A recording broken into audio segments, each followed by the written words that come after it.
দেখতে দেখতে একটা বছর আবার পার হয়ে গেল। সামনেই কিট্টুর জন্মদিন।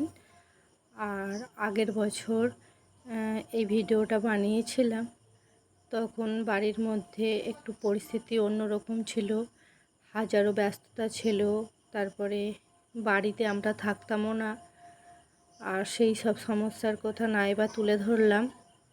কিন্তু সেই সব নানা রকম সমস্যার জন্য কিট্টুর জন্মদিন খুব একটা ভালো করে আমরা করতে পারিনি, কোনো রকম করেছিলাম। তখন আমরা কাকিমাদের বাড়িতে থাকতাম।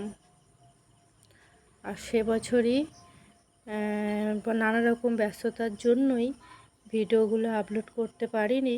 এই বছর আর কদিন পরেই তো কিট্টুর জন্মদিন চলে আসছে, তো ভাবলাম ভিডিওটা আপলোড করি। এই দুটো কেকই আমি কিট্টুর জন্য নিয়েছিলাম। আর প্রত্যেক বছর ওকে হাতে বানিয়ে দিই কেক, কিন্তু এবছর আর ওকে আমি হাতে বানিয়ে দিতে পারিনি, কেননা কেকের যে সমস্ত জিনিসপত্র কোনো কিছুই কেনা ছিল না। সেই জন্য একটা কেক সবসময় কিনতাম আর একটা কেক বানিয়ে দিতাম। সেই জন্য এবারে দুটো কেকই আমি নিয়েছিলাম। দুটো কেকের টেস্ট দুরকম ছিল, একটা ম্যাঙ্গো ফ্লেভার নিয়েছিল আর একটা ভ্যানিলা ফ্লেভার নিয়েছিল। আর এই কেকটা আমি বেলপুকুর থেকে নিয়েছিলাম, মিষ্টি মুখেরই আর একটা যে কেক দোকানের আউটলেট আছে ওখান থেকেই আমি নিয়েছিলাম।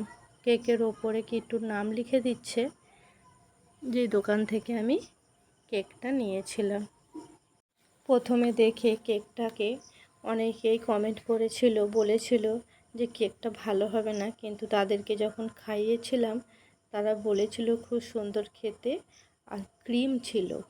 এমনিতে কেকে কি হয় যে বাপুজি কেকের মতো থাকে, তার ওপর লেয়ারটা দিয়ে দেয়, কিন্তু এই কেকগুলো পুরোটাই ক্রিমের মতো ছিল আর ফ্রেশ ক্রিম ছিল। তার জন্য আরও কেকটা খেতে ভালো লেগেছিল। এই দোকানে যে শুধু তোমরা বার্থডে কেক পাবে তা নয়, আরও ছোটোভাবে নানা রকম কেক পাওয়া যায়। এখন তো কেকের ভ্যারাইটিস আরও অনেক রকম তুলেছে।